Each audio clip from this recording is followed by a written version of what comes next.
Número 247 de hoy día, lunes 19 de octubre de 2020, dejando constancia en primer término de la presencia del tribunal en su conformación de origen, esto es con la magistrada señora Chaín Villarremota, la magistrada señora Bugueño, en dependencia de este Centro de Justicia, González y Ocampo presencialmente en la sala de juicio. Les voy a solicitar, como siempre, a los intervinientes que se identifiquen para el debido registro y para constatar que se encuentran debidamente conectados.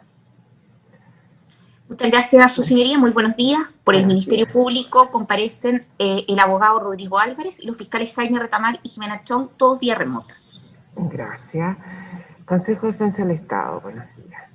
Muy buenos días también, señoría. Por el Consejo de Defensa del Estado comparece el abogado Fernando Guerra Viles. Gracias. También veo a la abogada señora Lupi Aguirre. Sí. Sí, su señoría. Voy a estar en la audiencia escuchando, pero tengo paralelamente otra audiencia, entonces por eso el colega solamente se anunció él. Sí. Pero sí no quiero perderme lo que está sucediendo. Sí, no hay problema. Como yo la vi en pantalla, entonces por eso es una constancia. Servicio de Impuestos Internos, buenos días. Buenos días, su señoría. Por el Servicio de Impuestos Internos comparecen la abogada Adriana Zúñiga Calderón y el abogado Manuel Navarrete Gómez, ambos por vía remota.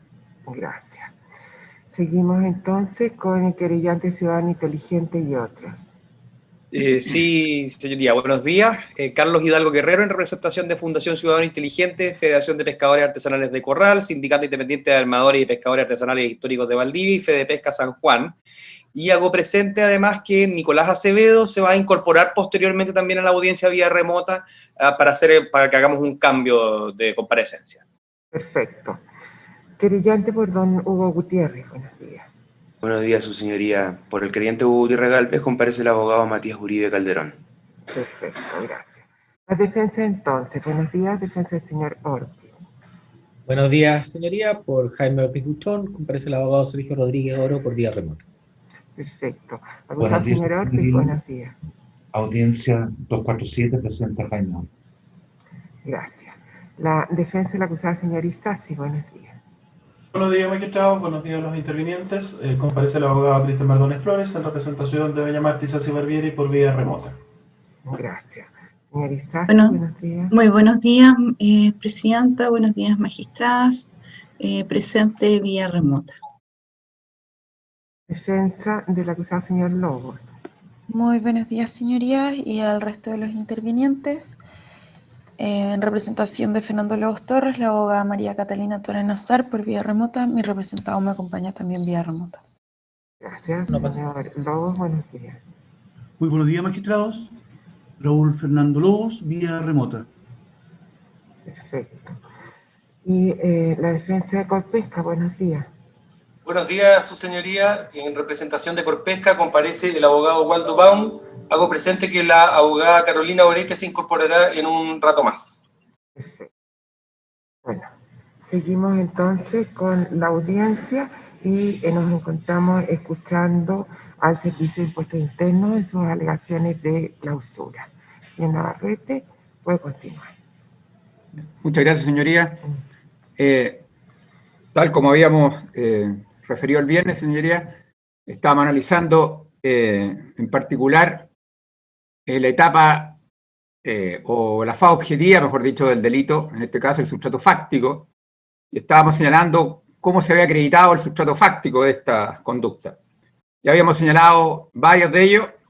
Estábamos partiendo el tema de las boletas y su registro y contabilización como gastos.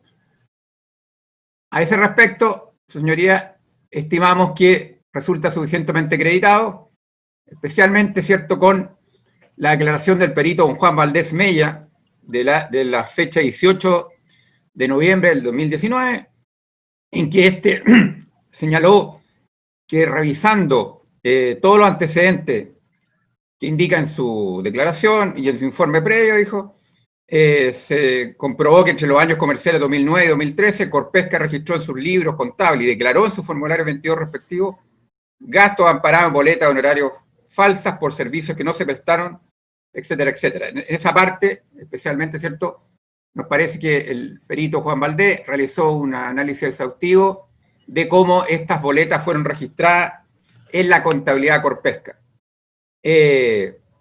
También, a objeto de acreditar esta parte del sustrato fáctico, ¿cierto?, tenemos la declaración de don Marcial Martínez, contador de la empresa, declaración que se inició el 14 de noviembre del 2019, en el cual él señala que él hizo las rectificaciones ya de las boletas y de las declaraciones, digamos, que habían estado en el formulario 22, y señala que él hizo todo un proceso en el cual tuvo que extraer de los libros de honorarios la información, etcétera, etcétera, en la que indica pormenorizadamente cómo estas boletas que estaban registradas en la contabilidad de Corpesca, él procede a hacer, en definitiva, la rectificación respecto a ellas. Así consideramos también que este elemento es fundamental, ¿cierto?, para tener en cuenta la acreditación de la incorporación de estas boletas y contabilización en la contabilidad de Corpesca.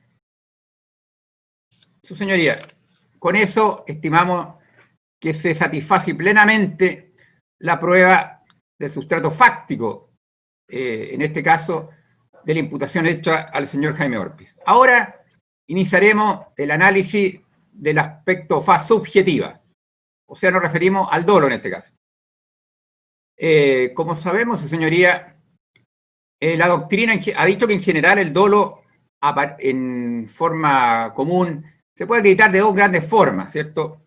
Se habla de que una es la confesión del propio acusado, en la cual éste indica claramente todos los elementos por los cuales realiza una conducta, etcétera, etcétera, pero no es lo común esto. Y lo más recurrente, ¿cierto?, a nivel de la práctica judicial, es que se deba llegar en este análisis a concluir que existe o no dolo vía el análisis de la prueba indiciaria, ¿cierto?, en el cual se considerarán, por ejemplo, las máximas de la experiencia, los conocimientos científicamente afianzados, conocimientos técnicos, etcétera, etcétera. Y también todos aquellos indicios que demuestren, en definitiva, la existencia del dolo. Ahora, comenzando el análisis de este aspecto, vamos a, en primer término, contemplar el inicio de la declaración del acusado, señor Orpiz, en el cual él manifiesta lo siguiente, señoría, en su declaración de 3 de abril de 2019. Dijo el señor Orpiz, a continuación dijo, me voy a referir al delito tributario. En los delitos tributarios, el propósito que tuve para emitir boleta no fue, dijo él, bajar la base imponible de la empresa, sino que el financiamiento. Por lo tanto, dice el señor Orpiz, no cometí el delito tributario. Bueno, respecto a estas afirmaciones, señoría, en primer lugar debemos señalar que es claro, de acuerdo a la doctrina moderna del derecho penal, que no debe confundirse el dolo, ¿cierto?, con aquellas motivaciones de las conductas. La doctrina moderna en general ha señalado que la valoración de la decisión como contraria a la norma de conducta no tiene relación con los sentimientos que la acompañan, ya que los sentimientos no modifican el sentido de la decisión ni tampoco su ejecución. Es decir, su señoría, el dolo no es un concepto psicológico ni psiquiátrico, sino que es un concepto normativo. Se va a tener que atribuir en base a indicios. Efectivamente, señoría, el saber qué ocurrió en la mente de un sujeto en un momento determinado no es tarea de la psiquiatría, en este caso, ni la psicología, sino va a ser decidido por un tribunal, y en base aquí, a indicios. Y por lo tanto, un concepto normativo, sino de lo contrario, tendríamos que estar constantemente en todos los juicios, con informes psiquiátricos, psicológicos, y tratar de ocultar y descubrir qué es lo que ocurrió en la mente de cada sujeto. Y eso, la verdad, señoría, es muy difícil y es muy incierto. Por lo tanto, descartamos de ya este tema de las motivaciones. Una cosa es la motivación y otra cosa es el dolo. Son cosas absolutamente distintas. El ex senador, ¿cierto?, él toma la decisión de realizar un hecho a pesar de conocer, es decir, abarcar intelectualmente todas las circunstancias fácticas que van a convertir a ese hecho en punible. Y además lo hace con control del hecho, o sea, con voluntad. Tiene control del hecho, como ha dicho la doctrina, que la asimila actualmente a voluntad.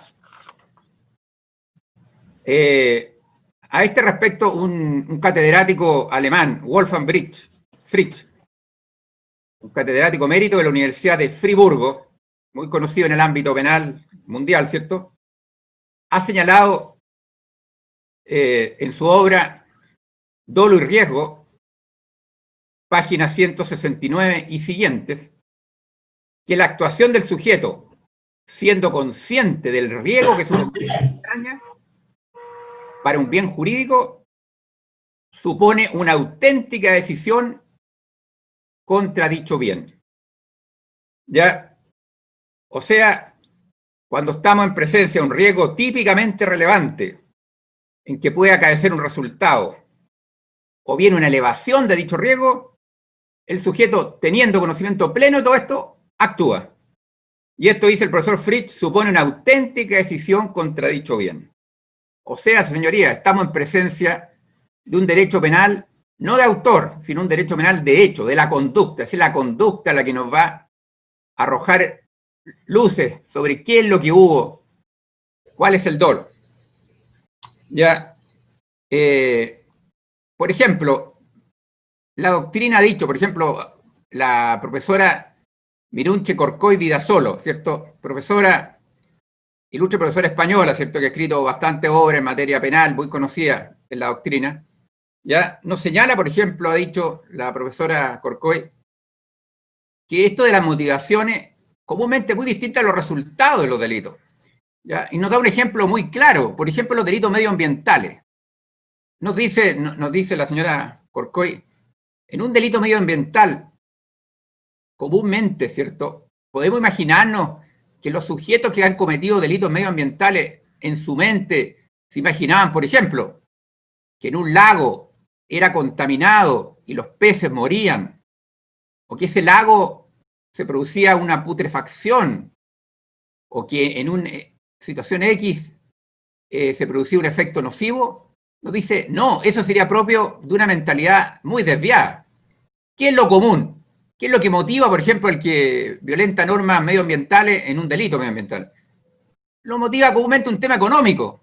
Por ejemplo, en una empresa desea hacer alguna inversión, alguna ampliación, y para lo cual debe usar, por ejemplo, un elemento químico X. Y sabiendo que ese elemento químico tiene riesgo, que puede producir daño grave al medio ambiente, no obstante, lo utiliza. Y eso produce finalmente el efecto, por ejemplo, de envenenar la agua, de matar o gravemente o contaminar un espacio acuático. Entonces nos dice claramente la profesora Corcoy que las motivaciones que tiene un sujeto son muy distintas a, en definitiva, su situación frente a la conducta prohibida. Son cosas distintas. Y por eso que el derecho penal en esta materia hay bastante consenso en que las motivaciones no pueden ser el elemento a analizar. Motivaciones hay múltiples. Por ejemplo, también en un delito de robo alguien podría estar motivado porque tiene una deuda. ¿Ya? Entonces, roba para pagar la deuda. O tiene una deuda de salud de un pariente, etc. Bueno, hay múltiples ejemplos, señoría. Las motivaciones no pueden ser, ¿cierto?, aquello que delimita, en definitiva, el concepto dolo. Son cosas distintas. Motivaciones hay múltiples. Lo que importa es cómo, a través de la conducta, podemos darnos cuenta de qué fue lo que tuvo en conocimiento real en ese momento el sujeto y la decisión que tomó consecuentemente. Por lo tanto, estimamos que ese argumento de que yo me motivé por esto es un argumento absolutamente que no corresponde en el ámbito del análisis de un delito. De lo contrario, como dije, sería argumento del día a día, en todos los delitos, en muchos delitos, sobre todo en lo económico, que las personas dirían, como dije, no, mi motivación era pagar deuda, mi motivación era obtener este beneficio económico, etcétera, etcétera. Y entonces, ¿dónde quedaría el delito? Nos parece entonces, yo diría que eso debe ser descartado desde ya.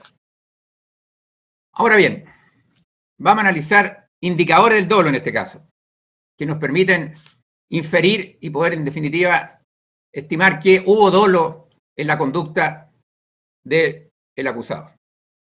En primer lugar, quiero señalar que los indicadores del dolo, la doctrina ha señalado distintos indicadores del dolo. No hay un número clausus, sino hay un número abierto en esta materia. Vamos a utilizar algunos, ¿cierto? Pero hay muchos más. Por lo tanto, en esta materia he abierto a los que en definitiva se tomen en cuenta según sea el tipo de caso, según sea el tipo de conducta que haya que analizar.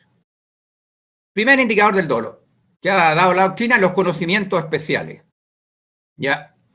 Los conocimientos especiales. En este caso, como ha dicho nuestra Corte Suprema, en un fallo citado por el profesor Van Belsel en su libro, la profesión de abogado, dice el imputado, es un indicio de conocimiento especial porque le permite, dice, conocer las leyes en una mejor forma que quienes no tienen esa profesión.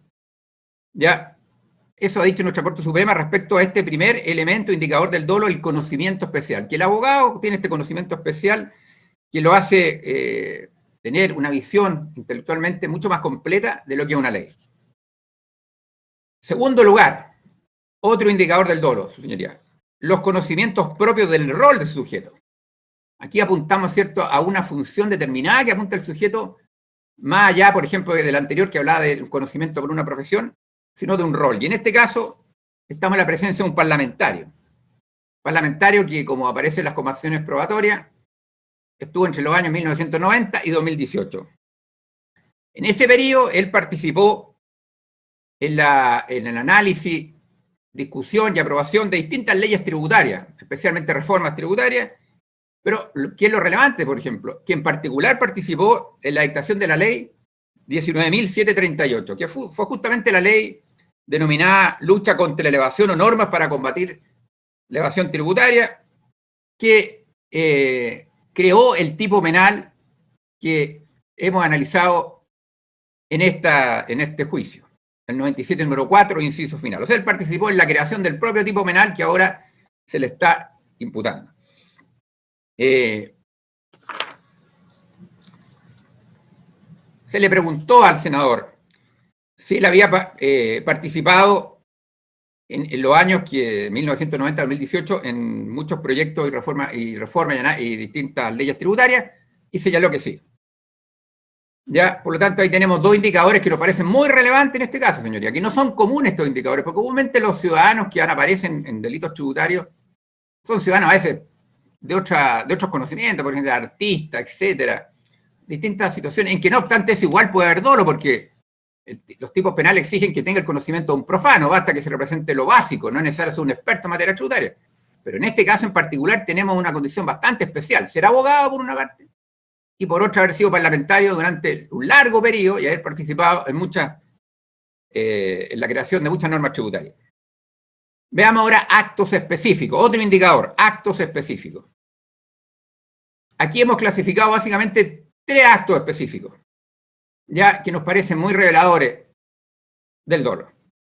En primer lugar, lo que hemos llamado el primer acto, que es el inicio, ¿cierto? ¿Quién propone el mecanismo? Lo indicó el señor Mujica, fue el acusado, el señor Orpi. Él dijo, el señor Orpi, él me propone el mecanismo. O sea, en la partida de este mecanismo de utilización de boleta ideológicamente falsa, él crea el mecanismo. Él da la idea del mecanismo. Y esto es coincidente con su propia declaración, en que él dice y reconoce que él le propuso este mecanismo al señor Mujica. ¿Ya? Además, tenemos que tener en consideración que él se reunió en 3 ocasiones, o 4, mejor dicho, 4 ocasiones, con el señor Mujica, justamente para hablar este tema, el de las boletas, ¿cierto? Él habló que el 2008 se había reunido, después el 2009, en la pre-campaña y la campaña, después el 2010 por un tema de créditos bancarios, y después el 2011 por una reunión por tema de la elección de alcaldes y concejales. Es decir, se reúne 4 veces, en que siempre el motivo de esta reunión es mantener este sistema de las boletas, analizar y comentar este sistema y pedir que se mantenga. Incluso el señor Mujica declaró, su señoría, que al final él ya estaba complicado y no quería seguir con esto, y no sabía cómo terminarlo. Ya quería ponerle un plazo porque entendía que llevaba mucho tiempo con este sistema, se habían reunido muchas veces. ¿Ya? Y él dijo que estaba complicado y quería terminar esto. Este largo Piensen, su señoría, que son varios años, 2009, 2010, 2011, 2012, ya 2013. Ahora, ese es el primer acto, señoría. Segundo acto. Implemente el mecanismo de las boletas ideológicamente falsas a través de sus asesoras Carolina Gacitúa y Viviana Quirós. Existen en esta investigación, ¿cierto? Y en las pruebas que escuchó su señoría, múltiples testimonios, entre los cuales tenemos el del propio señor Orpi, en que reconoce que él, a la señora Carolina Gacitúa y a la señora Viviana Quirós, les pidió que emitieran la boleta y que consiguieran personas para poder emitir boleta a la empresa Corpesca. Es decir, implementa el sistema a través de ella, ¿cierto? Da instrucciones precisas de cómo deben conseguirla, etcétera, etcétera. Esto es lo que denominamos, señoría, el segundo acto. ¿Ya? Después tenemos un tercer acto, que es cuando él instruye para que estas boletas falsas se hagan llegar a Corpesca. ¿Ya? Preguntado por el Ministerio Público si él fue el que emitió las instrucciones para que se hicieran llegar a Corpesca estas boletas, él reconoció que sí, que efectivamente lo hace. ¿Ya? Incluso, interrogado respecto a la señora, a una emisora de boletas, la señora Bárbara Molina, ya, respecto a una boleta en particular de la evidencia material 26, incorporada el 6 de mayo del 2019, la boleta 54, se le preguntó si él le había solicitado a Bárbara Molina la emisión de esta boleta, y él reconoció que sí, que lo había hecho. Y le instruyó que fuera a Corpesca, y por el monto que se indica, sí. O sea, también le instruye que vaya a Corpesca, y además le instruye el monto, y le instruye las glosas. ¿Ya? Con lo que demuestra que él sabía que estas boletas eran boletas acordes al giro de la empresa, acorde a lo que podía ser utilizado normalmente en la empresa, y por lo tanto, el destino natural de esa boleta iba a ser a gastos aceptados, no a gastos rechazados. Bien, vamos a otro indicador. Exteriorizaciones del conocimiento. Este es muy importante, este indicador, señoría, porque muestra el conocimiento de la conducta ilícita que desarrolló el señor. En primer lugar, conocimiento de la falsedad. Dentro de la exteriorización del conocimiento, vemos el conocimiento de la falsedad. Y él reconoció que él conocía la falsedad de las boletas honorarias, que eran boletas falsas, irreales, inexistentes. ¿Ya? Por lo tanto, en esa materia creo que queda absolutamente claro. Segundo, dentro de los conocimientos, exteriorización del conocimiento, tenemos los conocimientos tributarios. Se le preguntó, señoría, por este interviniente, si sabía cómo se determinaba la base imponible en una empresa dentro del ámbito de la primera categoría. Y él reconoció que sí, que sabía cómo se determinaba, que sabía cómo eran los pasos, etcétera, etcétera. Se le preguntó también si sabía en qué consistía el tema de los gastos, ya sean aceptados o rechazados. Y también dijo que conocía toda esa normativa tributaria.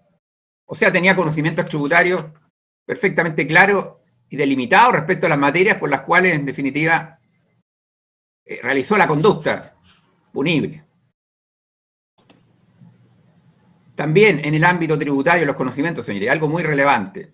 Cuando se le preguntó por el tema que hemos denominado el 10%, ya la señora Carolina Gacitúa declaró ante el tribunal que don Jaime me preguntaba si tengo algún conocido que esté interesado en emitir boletas. Y preguntaba por qué significaba interesado, dijo que obtiene el 10%, si es que corresponde, decía la señora Gacitúa. Y esto en concordancia con lo que señalaba don Rodrigo Ortega, ya que declaró ante el tribunal, en que dijo que se le ofreció emitir boletas de honorario donde mi retribución era recibir el 10% de la boleta. Y dijo, siendo joven yo de 26 años, lo vi como una oportunidad de obtener ingresos. O sea, señoría, estamos hablando que el senador, el ex senador, ya propone o genera a partir de esto un incentivo legal, ¿cierto? Aquí hay un incentivo legal. Una muestra, obviamente, del dolo del senador, cuando dice, hay que ofrecerles que se van a quedar con el 10%. Fíjese, señoría, lo importante que es esto desde el punto de vista tributario. Aquí claramente el senador demuestra un conocimiento de que está haciendo un acto dentro de un contexto que violenta al sistema tributario, porque él dice, busquemos interesados en que podrían obtener el 10%, y ese interesado que va a obtener el 10% lo está haciendo en forma absolutamente irregular, ilegal, ¿cierto? Porque por una boleta respecto a un servicio no prestado, él va a poder obtener un 10%, o sea, va a tener un pequeño premio, ese es el incentivo, o sea, se genera un incentivo ilegal, ¿ya? Además, respecto de esto, el perito don Juan Valdés Mella señaló expresamente que este sistema, este mecanismo, dijo, aparte de beneficiar a la empresa Corpesca, dijo, benefició a los emisores de boletas de honorario, ya que estos obtuvieron devoluciones de impuestos por la recuperación del 10% de la boleta honoraria. O sea, ahí tenemos un conocimiento claro de que está infringiendo la normativa tributaria. Pero ¿qué significa también esto del 10%, señorías? Significa que él conocía perfectamente que las boletas iban a entrar al sistema normal de pagos de la empresa. Pero también significa que él sabía que esas boletas que formalmente entraban iban a ser aceptadas y pagadas. Pues de lo contrario, si no tuvieran esa forma, no serían autorizadas. Pero además aquí hay algo importante, señoría. Por la forma que entraban estas boletas a la empresa, iban naturalmente destinadas a gastos aceptados. Ya, como vamos a explicar en un poco tiempo después. Además, esta conducta demuestra que sabe claramente que se inicia un curso causal, ya, que va a terminar en las boletas registradas en gastos aceptados. Y no olvidarse, señoría, esto no se hizo una vez, 2 veces, 3 veces, se hizo 78 veces y durante 5 años. Otro conocimiento, señoría, dentro del indicador de esterilización de conocimiento. Conocimiento o violación de la ley. Al preguntársele si esta forma de obtener dinero, vía de entregar boletas falsas, o que dan cuenta al menos de servicio inexistente, infringía la ley, respondió algo que era inevitable que tenía que responder a nuestro juicio, porque no hay otra respuesta. Lógico, dijo. Lógico que la infringía. Y también dijo, frente a la pregunta de este interviniente, este sistema, en definitiva, legal o ilegal, es un sistema ilegal. O sea, en 2 ocasiones reconoció tanto ante el Ministerio Público o ante este interviniente que era un sistema ilegal. Ya, claro, hace un matiz porque dice, aunque todos lo hacían, claro, agrega eso como justificación, esto de que todos lo hacían, que vamos a analizar posteriormente. O sea, esto significa que claramente conocía que su acto era antijurídico. Lo más curioso de esto, señoría, es que él participó en la generación de esta ley. O sea, en una ley que él participa en su generación, la desobedece. Actúa contra el mandato que esta misma ley estableció y en la cual él estuvo en ella, en su inicio. Señoría, otro parámetro, otra indicación de indicios del dolo. El tema del riesgo. El riesgo, señoría. El derecho penal quiere evitar conductas potencialmente aptas para producir resultados desvalorados. Situación que ocurre especialmente con conductas como esta, de los tipos penales en delitos de mera actividad. Teníamos que preguntarnos, señoría, ¿tenía el senador el conocimiento ex ante de todos los elementos del tipo que constituyen un riesgo? ¿Sabía todo lo que tenía que saber? A nuestro juicio está absolutamente acreditado que sí, que tenía esos conocimientos ex ante. Hay que averiguar, señoría, ha dicho la doctrina en estos casos, si existió la situación de peligro. Si hay que verificar la situación de peligro. Y para eso hay que hacer una valoración, ¿cierto? Como señalamos, hay que hacer un doble examen. En primer lugar, si desde un punto de vista ex ante un observador objetivo contaría con la existencia de los diversos elementos objetivos exigidos por el tipo para su configuración. Y en segundo lugar, si desde un punto de vista ex ante la conducta tiene la aptitud de ser peligrosa o lesiva para el objeto del bien jurídico. Ya se tiene que llegar a esto, como vemos, ha dicho la doctrina, de una forma racional. No es solamente decir que hubo un peligro, no, hay que analizar estos dos aspectos. Bueno, analizando estos dos aspectos en el caso particular, que la conducta, ¿cierto?, tenía aptitud de ser peligrosa o lesiva para el bien jurídico ex ante, es algo que ya hemos mencionado, pero volvemos a reiterar porque nos parece muy importante, por supuesto, señoría, porque como explicamos en su momento, cómo funciona el mecanismo de las boletas, que pueden ser boletas que vayan a gasto aceptado o a gasto rechazado, pero que lo normal es que esto ocurre, obviamente, con boletas que dicen relación con el servicio efectivamente prestado y que habrá que ver si tienen la aptitud o no para generar la renta. En este caso estamos en una situación distinta, de boletas falsas. O sea, podemos decir claramente que desde un punto de vista ex ante la conducta tiene la aptitud clarísima de ser peligrosa. Aparte que si vemos y revisamos que todas estas boletas tenían glosa acorde a la empresa, ¿cierto? Eran autorizadas por el gerente general, o sea, había toda una forma que solamente podían tener un destino natural, que era ese.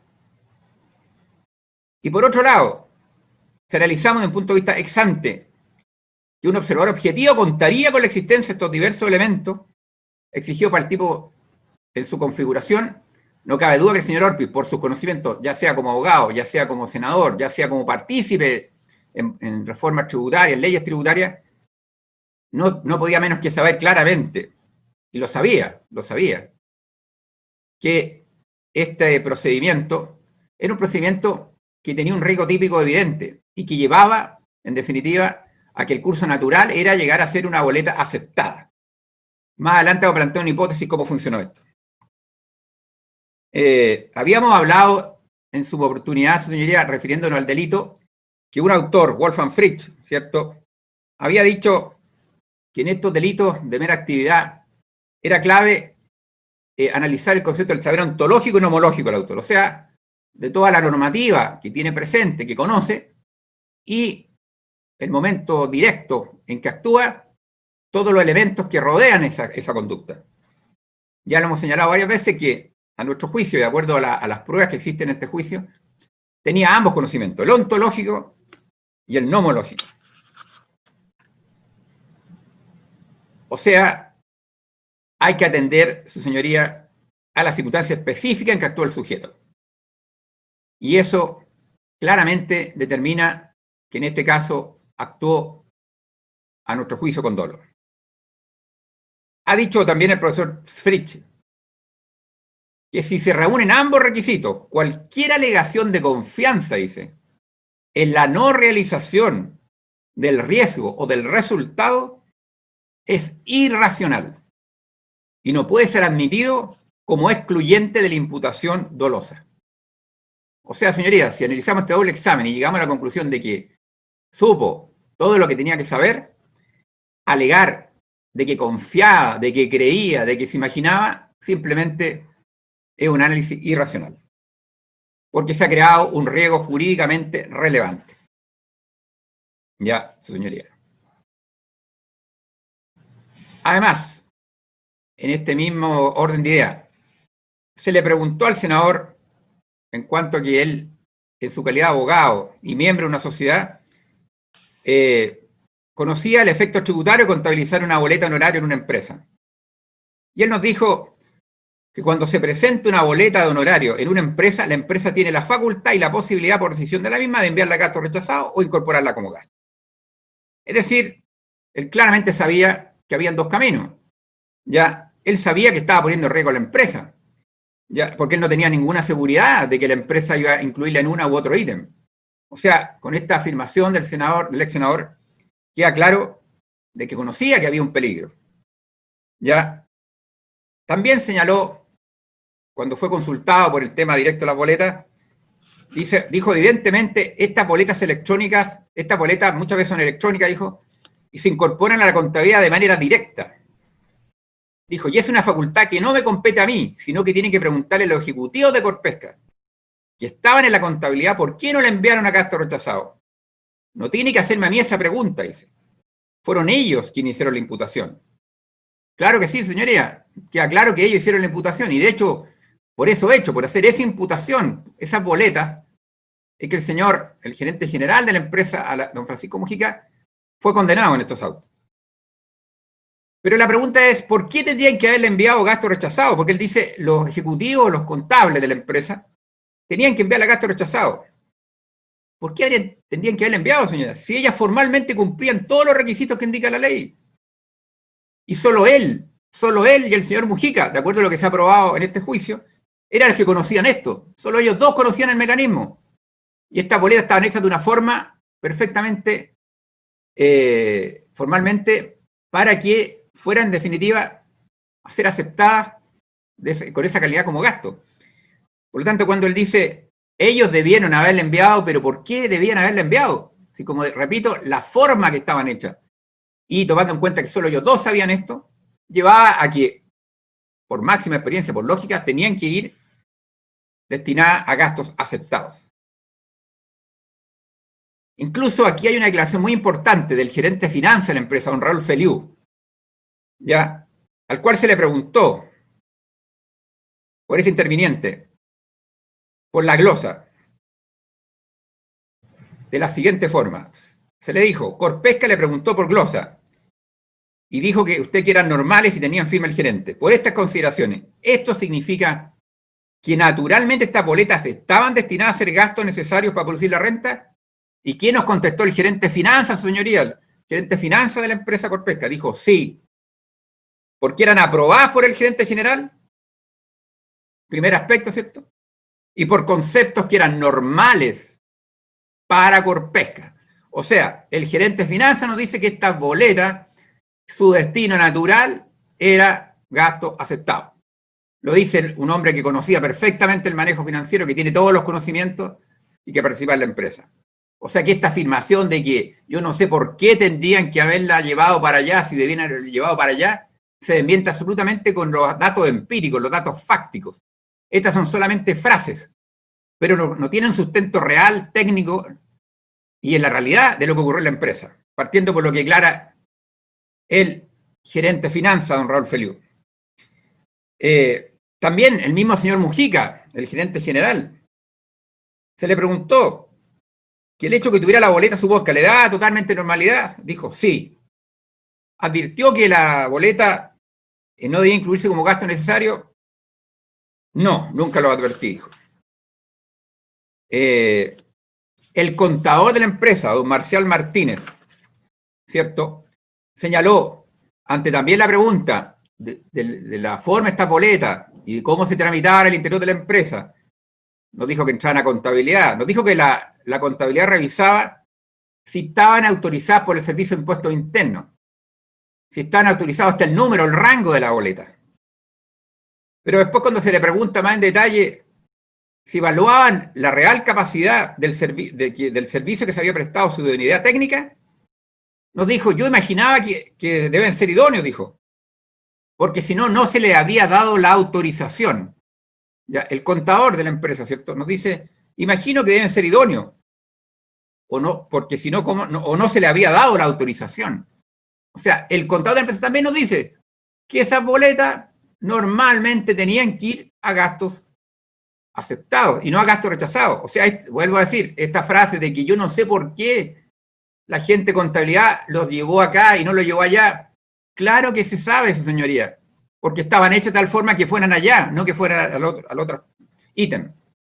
Y como digo, esto lo dice el gerente general, el gerente de finanzas, el gerente general, el contador. O sea, todos los técnicos de la empresa en estas materias, todos dicen que estas boletas tenían un camino natural y ese era su destino.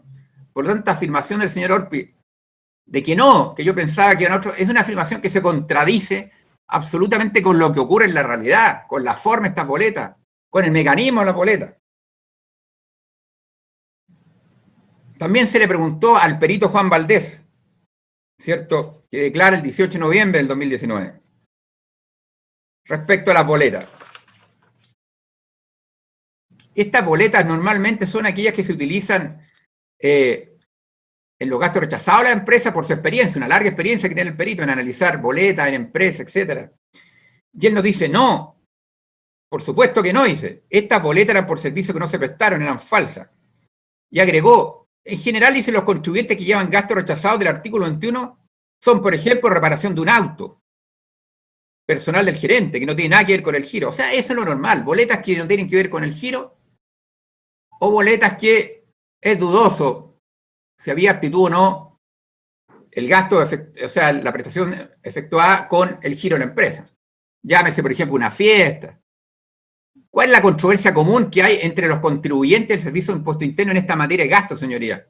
Es por ese tema, de que muchas veces el contribuyente estima que hizo un gasto, que tenía la aptitud para producir la renta, ¿ya? Y el servicio estima que no tenía esa aptitud, como dice actualmente la ley. Antes no decía la palabra aptitud, el concepto de aptitud, pero esa es la discusión en esta materia. Eso es lo que se discute, que va a tribunales, a los TTA. Hay cientos de juicios en que hay discusiones de que un contribuyente imputa unos gastos y el servicio se lo rechaza porque estima que esos gastos no tenían la aptitud para producir la renta. Bueno, y ahí va a estar la discusión en probar eso. Eso es lo normal, eso es lo que se da en el ámbito de las boletas de gastos aceptados o rechazados. Pero como digo, aquí estamos en otro ámbito, en el ámbito de falsedad, de documentos ideológicamente falsos. Señoría, Carolina sitúa boleta de asesoría en servicios de ingeniería. Lucía Montenegro, boleta de asesoría en sistema administrativo. Marcelo Ramírez, servicio de ingeniería. Felipe Roja, asesoría comunicacional. Bárbara Molina, atención profesional como abogado. O sea, todas boletas que, como hemos dicho, están dentro de la normalidad de esta empresa. Se hubieran entregado boletas, por ejemplo, de situaciones distintas, que no tuvieran relación directa con el giro de la empresa, uno podría decir, bueno, ahí habría podido entrar una duda. Por ejemplo, como dijo el perito Juan Valdés, boletas por temas distintos, de reparaciones de autos, etc. No, pero no fue. Fueron boletas en este sentido, de esta forma. Señoría, a partir de todas estas expresiones, ¿cierto?, del ex senador, uno podría plantearse una hipótesis al respecto de cómo funciona el sistema, porque si siguiéramos la lógica que plantea él, que dice que los contables de la empresa debieron haberla llevado a gasto rechazado. Él siempre pensó que así tenía que ser, porque era una boleta falsa, dice. Por eso tenía que ir allá. ¿Cómo habría funcionado en la realidad del sistema? Veamos cómo si se aplicara eso que dice, se hubiera llevado. Y veremos que es algo absolutamente que no cuadra cómo funciona una empresa. Quería decir que cada vez que se entregaba la boleta, el gerente general la autorizaba, ¿cierto? Como ocurrió. Y habría ido, se habría pagado, pero después el gerente tendría que haber advertido, oiga, no pague esa boleta, llévela a gasto rechazado. ¿Y qué le habría dicho el contador? Que nos dijo aquí que eran idóneas por la forma. Le ha dicho, pero ¿por qué no la debo llevar allá, gerente general? Si aquí esta boleta me dice que es un servicio acorde a la empresa. Y él tendría que haberle dicho, no, es que es una boleta falsa. Y así habría tenido que haberlo hecho 78 veces. Porque así, si aplicamos lo que dice el señor Orpi, que tenían que haberla llevado, y como esto fue 78 veces, cada vez él se pretendía que la boleta se pagara. Por lo tanto, la boleta tendría que haberse primero pagado porque llevaba la autorización del gerente general. Pero después el gerente general habría tenido que decir, oiga, esa boleta que yo autoricé, no, pero no la lleve a gasto aceptado, llévela a gasto rechazado. Y el contador le ha dicho, pero ¿por qué es? Si la forma es que debe ir ahí. No, porque esta boleta es falsa. O sea, de seguirse lo que dice el señor Orpi, se habría implementado un sistema absolutamente ineficiente para ese fin. Un sistema que no había resultado, un sistema que no tiene una lógica dentro de cómo funciona el sistema de las boletas dentro de la empresa. Las 78 veces el señor Mujica tendría que haberse contradecido. Por un lado, autorizar el servicio y después decir la contabilidad, oiga, pero llévela a gasto rechazado. Ante lo cual habría venido la pregunta, ¿pero por qué a gasto rechazado si esta boleta está formalmente acorde al giro de la empresa? No, porque esta boleta no corresponde, esto no fue un servicio prestado. ¿Cree alguien que el gerente general habría hecho eso? Por supuesto que no, su señoría. Porque esto está dado todo en un ámbito clandestino. Aquí, esta es una acción clandestina que se da entre el señor Orpiz y el señor Mujica. Son ellos dos los únicos que saben. Esa explicación habría tenido una lógica si todo el resto hubiera sabido, si el señor Feliu supiera, si el contador supiera. todo el resto de los funcionarios del área administrativa, financiera, contable hubieran sabido, pero no sabían ellos, como quedó acreditado en este juicio. Ellos no sabían eso, lo sabían estas dos personas. Entonces, esa tesis que plantea el senador Orpi de cómo funcionaría este sistema es absolutamente impracticable a la luz de la lógica, de la máxima de la experiencia. No puede ser así.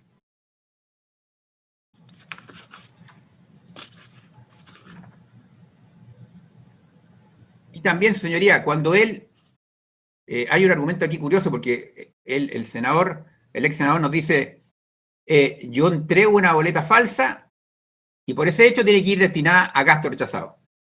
Es bien curioso porque el primer acto, si uno dijera, el primer acto es un acto ilícito, un acto que atenta contra el sistema jurídico. Y él hace una relación curiosa que dice que a partir de un acto ilícito, el acto posterior tendría que haber sido correcto, llevarla a gasto rechazado. Parece curiosa esa argumentación, señoría. Primer acto, absolutamente desvalorado, con una ilicitud patente. Y dice la lógica que de ese acto irregular tendría que venir un acto después que sería correcto, entre comillas. Eso va contra lo que dice la lógica, señoría, absolutamente. Ya el primer acto demuestra un desvalor muy importante. Y como dije, algo que nunca hay que olvidar, que este era un acuerdo entre dos personas, era algo clandestino para el resto de la empresa.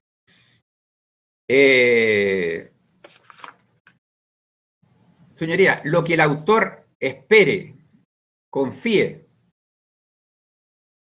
o no desee, o desee, carece de relevancia, ya que esos son datos psíquicos, no normativos.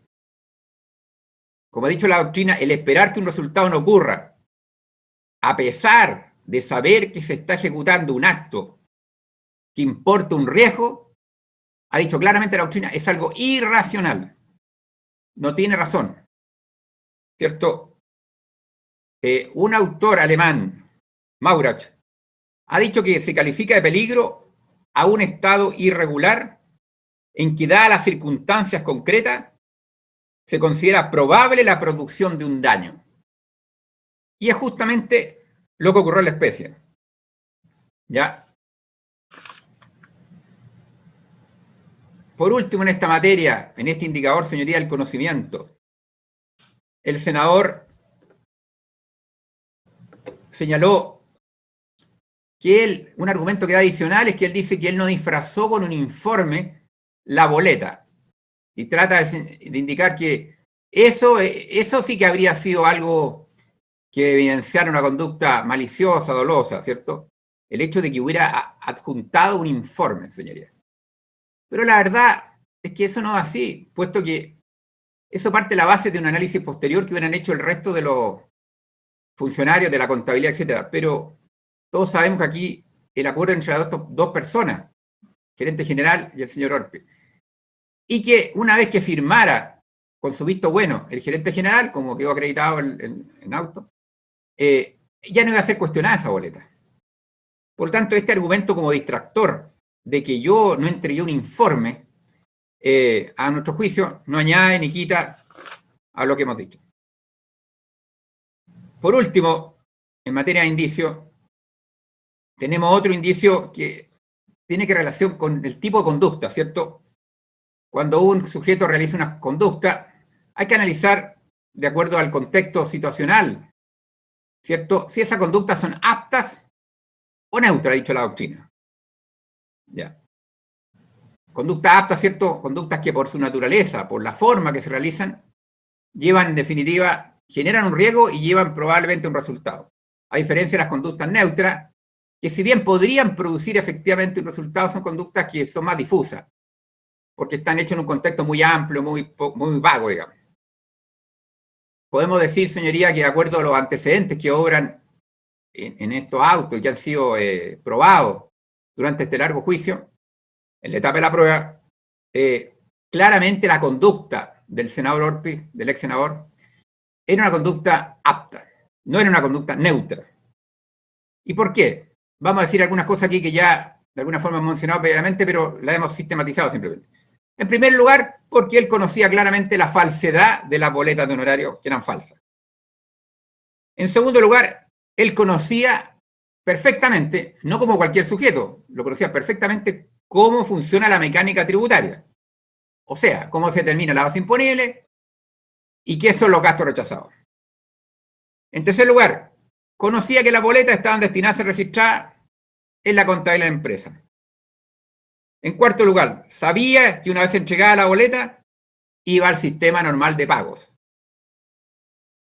Sabía que los emisores, frente a este incentivo del 10%, iban a recibir finalmente eso. O sea que la boleta iba a seguir su curso normal y te iba a terminar esto con que el emisor de la boleta iba a recibir su premio, que era el 10%. Conocía, en definitiva, el destino de esta boleta. Y en séptimo lugar, la dinámica comisiva. Entregó 78 boletas ideológicamente falsas durante un largo periodo, ¿cierto? 5 años, lo cual indica también que esta conducta, que uno, si hubiera sido 1, 2, 3 veces, uno podría haber dicho, bueno, hay un margen de duda, pero aquí no. Era una conducta apta, y tan apta era que se siguió haciendo, porque estaba dando resultados. Y el resultado era, para él, obtener dinero, para la empresa ir rebajando la base imponible, etcétera, etcétera. ¿Ya? Ha dicho, señoría, la doctrina, en relación a este parámetro, que en el caso que el acusado o el autor haya realizado una conducta especialmente apta, como es el caso, ¿cierto?, no deberá prosperar ninguna alegación por parte de este, ¿cierto?, del acusado, en el sentido de haber desconocido en concreto el riesgo que estaba generando y consecuentemente se le debería atribuir, dice, a título de dolo, la causación del resultado correspondiente. ¿Ya? O sea, la doctrina es clara que cuando se analiza este parámetro, este indicio de las conductas, si son aptas o neutras, si llegamos a la conclusión de que son conductas aptas, y lo son, señoría, por todo este elemento, este conjunto de elementos que hemos indicado, es que podemos decir que claramente cualquier alegación en contrario, lo ha dicho claramente la doctrina, sobre todo la doctrina alemana, la doctrina española, es un acto irracional. A este respecto, el profesor Kinghauser, en su obra Infracción de deber y autoría, una crítica a la teoría del dominio del hecho, publicada en la revista de Estudios de la Justicia, número 14, del año 2011, página 45, nos dice que al autor o partícipe de un delito solo se le sanciona penalmente por haber infringido una norma o lesionado o puesto en peligro un bien jurídico a través de su conducta, a pesar de que podía haber evitado su realización y cumplido con la exigencia normativa correspondiente. Su señoría, hemos dado o señalado algunos indicadores del dolo. Como dijimos, la doctrina establece muchos indicadores y hemos elegido estos. Ahora bien, queremos efectuar algunas conclusiones respecto al dolo. En primer lugar, en nuestro juicio se acreditó mediante distintos indicios, señoría. Es decir, mediante esta inferencia, que nacen a partir de las declaraciones, especialmente los testigos. Sea el mismo, el señor gerente general, el señor Mujica, el gerente de finanzas, el contador de la empresa, la señora Carolina Casitúa, la señora Viviana Quiró y el propio acusado, que el ex senador Orpiz conoció los diversos elementos objetivos exigidos por el tipo penal del artículo 97, número 4, inciso final del Código Tributario para su configuración. Claramente los conoció, señora. Conoció además el ex senador Orpiz la existencia de un riesgo penalmente relevante. Claro que lo conoció. Cuando realizaba sus conductas, claramente tenía conocimiento de ese riesgo penalmente relevante que él estaba generando para la hacienda pública. ¿Y qué es lo importante? Que pese a ello, señoría, quiso o tuvo la voluntad de realizar 78 veces esa conducta de facilitar las 78 boletas ideológicamente falsas. O sea, el acusado, en cuarto lugar, puso objetivamente con su conducta en peligro el bien jurídico protegido. Lo puso, su señoría, objetivamente. Y aquí un elemento importante a analizar respecto al dolo. El colega Rodrigo Oro dijo en su alegato de apertura que aquí el tipo penal exigía dolo directo. Y que eso había que acreditar, que conocía, que sabía, que quería. Pues bien, señoría, hemos señalado largamente y latamente, y también lo hizo el Ministerio Público, qué es entendido por la palabra maliciosamente, qué ha dicho la doctrina, qué ha dicho la jurisprudencia. Incluso fallos específicos señalamos. Pero, su señoría, más allá de todo lo que ha dicho la doctrina, lo que ha dicho la jurisprudencia, la verdad que nos parece que, habiendo todo este cúmulo de pruebas, nos parece que, incluso aunque no lo exige la ley, no lo exige la figura, sin embargo, entendemos que aquí se acreditó también la voluntad, señoría. Porque todos sabemos que esta clasificación entre dolo directo, dolo de segundo grado y dolo eventual, básicamente tiene relación con el elemento de la voluntad, ¿cierto? Que el elemento de la voluntad en un caso tiene más relevancia y en otro tiene menos relevancia. Y se dice, ¿cierto?, que en el caso del dolo directo la voluntad tiene una máxima relevancia y en el dolo eventual una mínima. Esa ha sido la discusión. Al final todo es dolo, señoría. Estas han sido creaciones dogmáticas, separaciones, etc. Pero aquí, ¿por qué decimos que hay voluntad? ¿Qué es la voluntad, señoría? La voluntad es el control del hecho. Eso ha dicho la doctrina moderna. La voluntad es el control del hecho. Y el senador claramente tuvo control del hecho. Tuvo control del hecho. Él se enfrentó a la norma voluntariamente. Por eso que se le puede atribuir el acto. Fue un acto voluntario. Él voluntariamente efectuó esto. Como ha dicho la doctrina, la voluntad que manifestó, que se manifiesta, es indicio del conocimiento, señoría. Aquí aparece claramente un querer. Y en esta parte, su señoría, quiero citar a un profesor alemán muy conocido en el ámbito de la doctrina penal, muy importante por su aporte, recientemente fallecido, ya profesor tanto de Derecho Penal, de Derecho Procesal Penal y de Filosofía del Derecho, decano largo año en la Universidad de Hamburgo, pero que, como digo, es muy reconocido a nivel mundial en la doctrina y en la nacional también por su aporte al derecho penal. Ya, el profesor Joaquín Kruczka. Y el profesor Joaquín Kruczka, en su obra Derecho Procesal Penal y Filosofía del Derecho, ya, en particular, en su obra En Imputación y Derecho Penal, ya, estudios sobre la teoría de la imputación, en la página 145 y siguiente nos dice: se entiende, dice, que entre la intención y el conocimiento existe una relación de dependencia, según la cual siempre que un autor lleva a cabo una determinada conducta bajo unas determinadas circunstancias, conociendo el carácter de la acción y las circunstancias, que es lo que ocurrió, quiere, dice, también realizar tanto la conducta como las circunstancias en cuestión. Por lo cual, sería una autocontradicción plantear que no se quiso hacer aquello que se hizo conscientemente. Señoría, creo que lo señalado por el profesor Kruczka en términos generales a nivel de doctrina calza exactamente con lo que ocurrió en la especie. ¿Ya? Esa es la gran contradicción del acusado. El dolo, en definitiva, señoría, es una adscripción, una atribución. Y el sujeto actúa dentro del marco de una acción voluntaria. Por eso, en este caso, afirmamos categóricamente que el senador no solo tuvo conocimiento, también tuvo voluntad, quiso, en el sentido que indica la doctrina y la norma penal.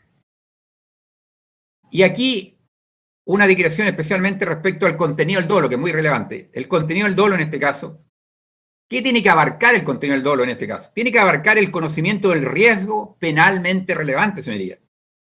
Y Orpiz, el senador Orpiz, claramente el ex senador lo tenía.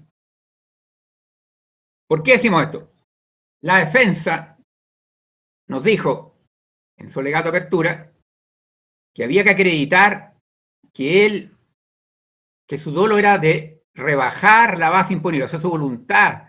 Lo que él deseaba era rebajar la base imponible de la empresa Corpesca, que él entregaba la boleta con ese fin preciso. O sea. Señoría, eso no es real de acuerdo al tipo penal que estamos, señoría. Aquí dijimos claramente que hay dos tipos penales. Uno, el 97.4, inciso final, que dice que una persona en este caso, de acuerdo al tipo penal aplicable aquí, facilita documentos tributarios, y en la parte que corresponde dice, con el objeto de posibilitar que esos documentos se utilicen. Y otro tipo penal distinto, el 97.4, inciso primero, que habla de declaraciones maliciosamente incompletas falsas, que dice relación justamente con el acto de esa boleta ingresarle la contabilidad y rebajar. Es ahí, en ese tipo penal, en que se podría decir que el sujeto que actúa, en este caso el gerente general, que fue condenado, es el que en su dolo está justamente el rebajar la base imponible. Él tiene la boleta, la incluye en la contabilidad y rebaja la base imponible. Ahí la conducta está relacionada, la voluntad y la conducta están relacionadas con lo que ocurre en ese tipo penal, lo que pide ese tipo penal. El 97.4, inciso primero. Pero este tipo penal es distinto, señoría, como dijimos, es un delito de mera actividad de peligro abstracto. Entonces no podemos pedir que ese sea el contenido del dolo. El contenido del dolo que afirma el defensor no tiene lógica desde el punto de vista de la estructura de estos delitos. En el fondo le está pidiendo que tenga un contenido dolo del otro delito, no de este. Porque el señor Orpi, él no iba a ser el que iba a incluir la boleta, como él mismo lo dijo. El que imputa la boleta finalmente es aquel que está en la empresa Corpesca, y ahí se comete el otro delito. Él solo llega hasta ¿cuándo? Él solo llega hasta facilitar, él solo llega hasta entregar. Entonces no puede ser que el tipo penal sería algo ilógico, contradictorio, como una contradicción in termine, que le estuviera pidiendo a él que él quisiera que la boleta se incorporara en la contabilidad como gasto aceptado. No tiene lógica, señoría, no va de acuerdo a la estructura de los tipos penales. Se le está pidiendo un contenido de dolo distinto al del tipo que realizó. Él realizó el tipo de facilitar, que como dijimos la Real Academia Española señala es hacer fácil algo, hacer fácil, posibilitar, hacer fácil algo, para cometer este delito. Por lo tanto, entendemos que él sí tuvo conocimiento y también tuvo voluntad. Pero aquí el contenido del dolo es otro, señoría. Dejamos claro, este es el contenido del dolo en este caso. El conocimiento del riesgo penalmente relevante que él efectúa con su conducta al entregar esta boleta. Y no ese contenido dolo que nos dice la defensa. Que ese contenido dolo sería en principio aplicable a la otra figura, a la que comete el que efectivamente rebaja la base imponible. Ya. Señoría, siguiendo en mi alegación, y para dar término en definitiva, vamos a señalar algunas consideraciones, los argumentos dados por la defensa del señor Orpi. Bueno, dentro de los argumentos que nos dio, dijo, un primer argumento que dio, dijo que no se debían considerar las boletas de don Flaya Manrique, Lucía Montenegro y Felipe Rojas. A ese respecto ya, como dijimos en su oportunidad, la representante del Consejo de Defensa del Estado, la colega Lupi Aguirre, se extendió bastante en el tema, con mucho detalle, y precisó claramente, ¿cierto?, de que la boleta, el trabajo, por ejemplo, del señor Felipe Rojas, había sido instruido por el gerente general, él había indicado cuál era el monto que se debía pagar. También comentamos, ¿cierto, señoría?, de que preguntado, interrogado sobre si esto era necesario, estos servicios para la empresa, para el giro de la empresa, dijo que no se acordaba, dio respuesta muy vaga, etc. También la señora Lucía Montenegro, ya vimos que señaló que ella no hizo boleta Corpesca por voluntad propia, sino que fue instruida por el señor Felipe Rojas, etcétera, etcétera. No vamos a entrar en ese detalle, ya fue pormenorizadamente detallado. Y la señora Flavia Manrique, que constaba con la firma que siempre hacía el señor Francisco Mujica para este tipo de boletas. Por lo tanto, consideramos que esa argumentación debe ser descartada por todas esas consideraciones.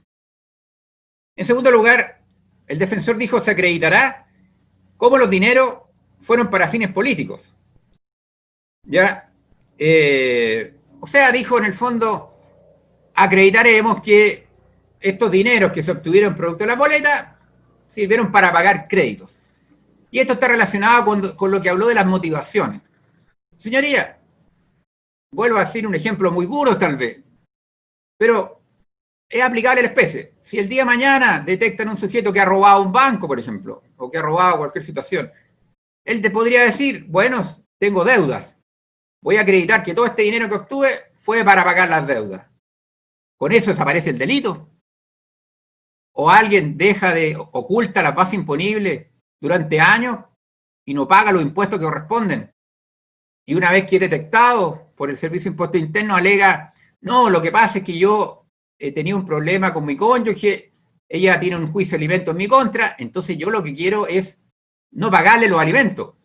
Pero eso me obligó a ocultar mi ingreso. Todo mi ingreso lo oculto, no lo he declarado, claro, pero mi objeto era no pagarle los dineros del juicio de alimentos a mi cónyuge, ocultar las bases imponibles. Señoría, acreditar o no que habían deudas y que se pagaron no guarda relación con este delito. Puedo tener deuda. Esos son los destinos de los dineros. Que los dineros de un delito son múltiples, pueden ser utilizados para distintos fines. Así que haber acreditado o acreditar, como dijo el señor defensor, y creer que con eso esto está zanjado. Acredité que los dineros, o sea, cometí un acto ilícito, pero claro, este acto ilícito que cometí, el objeto, el producto de este acto ilícito lo usé para un fin X, como sería en este caso pagar deuda. A nuestro juicio eso no dice ni tiene ninguna relación con la ejecución de este delito, ni con la esencia en general de los delitos económicos. Si no, sería cosa de que en cada caso que hay un delito económico había que acreditar que pagué una deuda, que me beneficié económicamente aquí, etc. No, su señoría, el análisis no puede ser así, y a nivel de doctrina mundial y doctrina nacional, eso se rechaza absolutamente, y la jurisprudencia, por supuesto. Además, esto es un delito de peligro abstracto de mera actividad, ya que por su naturaleza tampoco ese argumento tiene ninguna aplicación. ¿Ya? Otro argumento que planteó el defensor, el señor Rodríguez Oro, nos dijo, voy a plantear una teoría alternativa. El senador, en esa época, dijo senador, le solicitó a Mujica, dijo, donaciones para fines políticos. Mujica consultó a técnicos de COPEC y estos le dijeron que no se podían hacer donaciones políticas. Entonces, o sea, se quería un medio lícito, que era hacer donaciones vía CERVEL, ¿cierto? Eso es lo que se consultó, nos dijo el defensor, pero le dijeron que no. Entonces, por eso hubo que ir a este otro mecanismo. ¿Ya? O sea, es como decir, quise usar un medio correcto, un medio lícito, pero bueno, como el medio correcto no se podía usar, no queda otra. Había que usar esto. Señoría, si en la sociedad se argumentara qué Estado de Derecho hablamos, muchas veces los ciudadanos pretenden realizar conductas por la vía lícita. Y si no se puede, bueno, no se puede. Aquí estaríamos justificando que yo trato de obtener un crédito en un banco por un medio, por ejemplo, correcto, entregando mis reales ingresos, etcétera, y el banco me dice, no, le doy el crédito. Bueno, entonces, ¿qué hago? Adultero. Y entrego información falsa y digo, bueno, yo quise ocupar un medio legítimo, pero al final no resultó, bueno, tendríamos que usar un medio ilegítimo.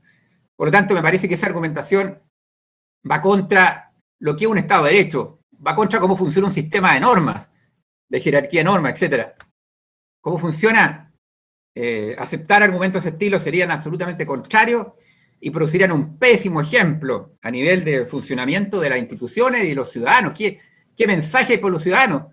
Si no usa medios lícitos, si no puede usar medios lícitos, bueno, busque los medios ilícitos, porque obviamente entregar boletas falsas es un medio ilícito, eso nadie lo duda.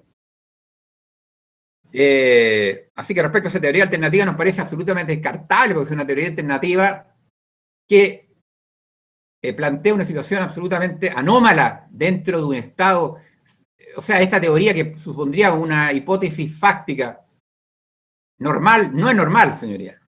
Por intrínsecamente implica algo ajeno al sistema jurídico, cómo funcionan las cosas.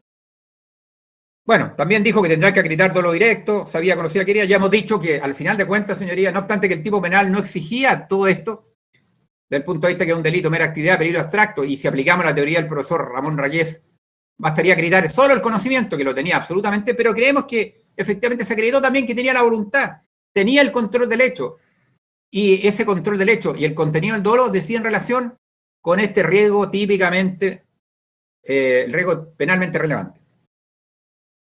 También, señoría,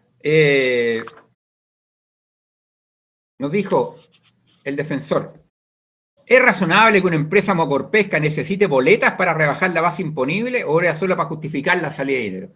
Este es un argumento, señoría, un poco de carácter, yo diría, efectista. Claro, nos dice, es una empresa que gana tanto dinero, miles y miles de millones, ¿qué sentido tiene que rebaje a través de este sistema 78 boletas ideológicamente falsas? Pues bien, señoría, partamos por lo más básico. En primer lugar, la ley tributaria, que es la que tenemos que tener en esta materia, no establece monto determinado para los delitos tributarios. Partamos por esa base. No hay una... A diferencia de otros países, por ejemplo, la misma España u otros países, en que se habla de que todo aquel que defraudara a la hacienda pública por un monto superior a tanto sería delito, y el que defraude a la hacienda pública por un monto inferior sería tanto. No, aquí en Chile no es así. El legislador no estableció un parámetro. ¿Quién es el que decide, de acuerdo a la ley, si hay o no querella por delito tributario?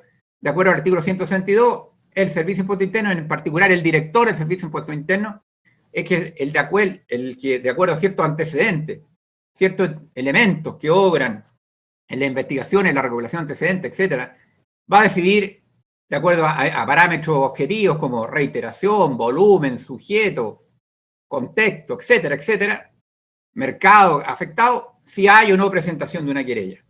¿Ya? Por lo tanto, pretender de que porque aquí hay grandes ganancias no pueden haber querella en este caso de por sí debe ser rechazado de plano, puesto que eso va contra la misma normativa legal tributaria respectiva.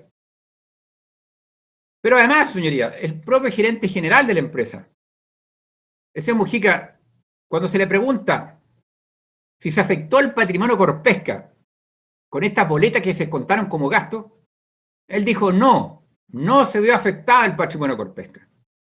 No se vio afectado. Porque al rebajarse como gasto, necesario producir la renta, no hubo detrimento al patrimonio. ¿Qué nos dijo el contador, don Marcial Martínez? ¿Qué efecto, se le preguntó, tuvo para Corpesca esta rebaja? Vía imputar esta boleta ideológicamente falsa. Dijo, significó un agregado que hubo que hacer unas deducciones, unos agregados, y finalmente se tuvo que pagar un impuesto mayor, impuesto único, dijo, del 35%. Se le preguntó cuánto significó ese pago que hizo la empresa por la multa, etcétera, y habló, me parece que eran 260 millones. Se le dijo, cuando incorporó la boleta por primera vez, rebajó o subió la base. Dijo, cuando se incorporó por primera vez esta boleta, se rebajó la base imponible. Y se le preguntó a continuación, ¿y cuando hace la rectificación, qué ocurrió? ¿Aumento o disminuye la base? Dijo, se aumenta la base del impuesto. Y además el impuesto único, como dije. O sea, el propio contador reconoce que efectivamente se rebajó la base imponible con esta conducta. Y el gerente de finanzas, don Raúl Feliú, preguntaba por el resultado de la rectificatoria. Dijo, entiendo que el impuesto adeudado, la base imponible mal rebajado, por tener estas boletas contabilizadas, de un impuesto alrededor de 170 millones, más multa y reajuste, el pago total, dijo Raúl Feliú, que se acordaba, habrían sido 300 millones de pesos. Por lo tanto, señoría, claramente queda acreditado aquí de que objetivamente, ¿qué es lo que importa? La empresa rebajó la base imponible. Lo dice el contador, lo dice el gerente de finanzas, ya en monto importante, la ley no establece un parámetro, por lo tanto, este argumento de que esta empresa no necesita hacer eso. Aquí hablemos del mundo del ser, no del deber ser. Y en el mundo del ser está claro que esta conducta benefició a la empresa, claramente. Aunque bien, dejo claro que este delito no tiene que ver con el beneficio de la empresa, este delito tiene que ver con la conducta facilitada, así que por eso digo que es un argumento que claramente es distractor, porque nos está tratando de llevar a un aspecto de la empresa, porque todo este problema de la rebaja en la base imponible al final es un tema que tuvo que ver con la otra imputación que se hizo al gerente general de la empresa de Corpesca. Por lo tanto, este es un argumento que entendemos que debe ser rechazado plano también. Otro argumento que dio el defensor. Dijo, el Servicio de Impuesto Interno reconoció que eran donaciones. No se estimó que era renta. Y se pagó el impuesto de las naciones. Efectivamente, señoría, el Servicio de Impuesto Interno giró impuesto por donaciones. Pero aquí debemos ser claros y distinguir conductas distintas. Una cosa es la conducta de facilitar documentación, o sea, hacer fácil, ¿cierto?, con el objeto de posibilitar la rebaja de la base imponible, que esa fue la conducta precisa, que está tipificada en el artículo 97.4, inciso final del Código Tributario, por la cual se hizo la acusación respectiva y se siguió este juicio en contra del ex senador Orpi. ¿Ya? Y otra cosa distinta es que el senador Orpi recibió dineros de la empresa Corpesca y que el Servicio de Impuesto Interno le efectuó el giro correspondiente.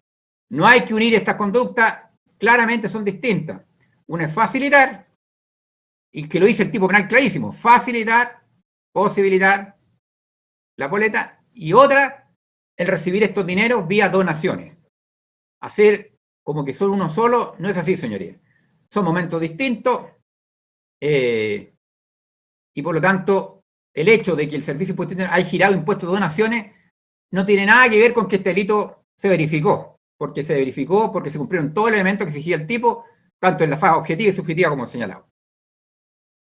Otro argumento que dio en su alegato apertura el señor defensor, nos dijo que la expresión maliciosamente siempre ha sido entendida como dolo directo. Bueno, ya nos extendimos largamente en señalar que eso no era así, que no es que siempre se ha entendido.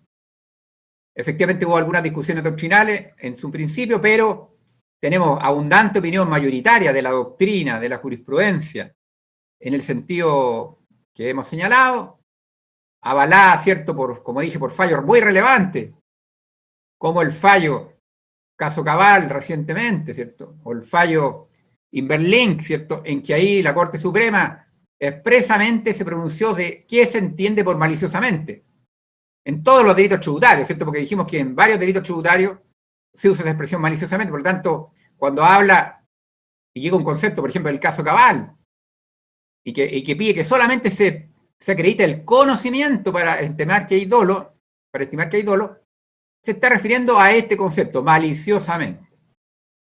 O lo ocurrió en Inverlink, también que habla del concepto maliciosamente. Y ahí lo cito un argumento que dio también en la defensa, que él dijo que habíamos citado esos fallos, pero que no guardaban relación porque eran otros delitos. No, señoría, ya lo dijimos que, claro que guarda relación porque estamos hablando de la expresión maliciosamente, eso es lo importante. Y además la fiscal Jimena Chong también dio argumentos bastante importantes sobre este tema, que también no considero que obviamente es necesario repetir. Bien, su señoría. Como vemos, de este cúmulo de antecedentes que han sido probados a nuestro juicio claramente ante vuestra señoría, está establecido, por una parte, la fase objetiva de este delito, que bueno, yo creo que fue establecida de muy inicio de este proceso, puesto que la abundante prueba material, documental, ¿cierto?, así lo ratifica.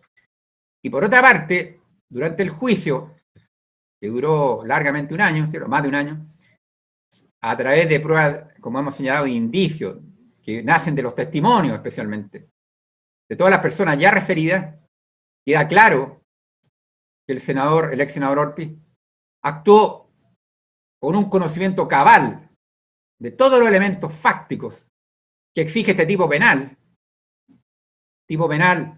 como hemos dicho muchas veces, de mera actividad y de peligro abstracto, como ha dicho la doctrina y la jurisprudencia, pero además claramente tuvo voluntad, quiso, tuvo control del hecho.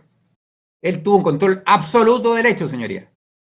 Y con sus conocimientos como parlamentario y como abogado, en cuanto al sistema, la lógica que se utiliza en el sistema tributario, él sabía que esas boletas tenían ese destino. No podían tener otro destino. No voy a repetir, ya lo explicamos claramente por qué tenía que tener ese destino, en forma natural, salvo que hubieran sabido más personas, salvo que se han dado otras condiciones, pero aquí no se dieron, eran de él y el señor Mujica y la forma de la boleta. Todo eso hace que desde un punto de vista técnico, científico, máxima de la experiencia, solo podían tener ese destino, señoría. Y por algo se usó ese sistema, porque era el eficiente. El otro, ya hemos dicho, no era eficiente, no había resultado. Y estas no son situaciones hipotéticas, estamos hablando de situaciones basadas en la lógica, en la máxima de la experiencia, y sobre todo en cómo funciona la mecánica tributaria de los gastos rechazados. Por todo lo anterior, señoría, es que solicitamos a vuestra señoría que en definitiva se condene al acusado por la comisión del delito establecido en el artículo 97, número 4, inciso final del Código Tributario, tomando en consideración la solicitud expresa que hemos hecho en nuestra acusación, ya en la cual establecemos el rango de la pena y todas las circunstancias atenuantes y agravantes que concurren en la especie. O en definitiva lo condene a la pena que en derecho estime vuestra señoría por la comisión de este delito. Con esto, señoría, doy término a mi alegato de clausura en representación del Servicio de Impuestos Internos y en representación definitiva de la Hacienda Pública. Muchas gracias, señoría. Perfecto. Solo preguntarle la alegación de clausura por parte del servicio para continuar con la señora Zúñiga. No, su señoría. ¿No? Porque nosotros la acusación y la imputación solamente respecto al señor Jaime Orpiz. No, sí, pero como usted había anunciado que también iba a intervenir la abogada del servicio. O sea, ya, perdón, iba a participar simplemente como oyente. Ah, perfecto, entonces entendimos mal. La verdad es que habíamos entendido me refería a que participaba como oyente. Ah, perfecto. Entonces ya, usted terminó con la intervención del Servicio de Impuestos Internos y correspondería luego la intervención del querellante ciudadano inteligente y otros. No habíamos no sé si se encontrará en condiciones el querellante de hoy día intervenir como tal. Sí, señoría, solamente pediría comenzar después del receso para no interrumpir, claro, el comienzo del alegato. Sí, claro, solamente le estaba preguntando porque como habíamos quedado respecto a los querellantes que lo iban a hacer en un no en un bloque, digamos, sino que iban a tener el día, esto fue al principio, digamos, pero como se ha ido cortando en definitiva por diversos motivos respecto de todos los intervinientes, por eso hacía la pregunta directamente.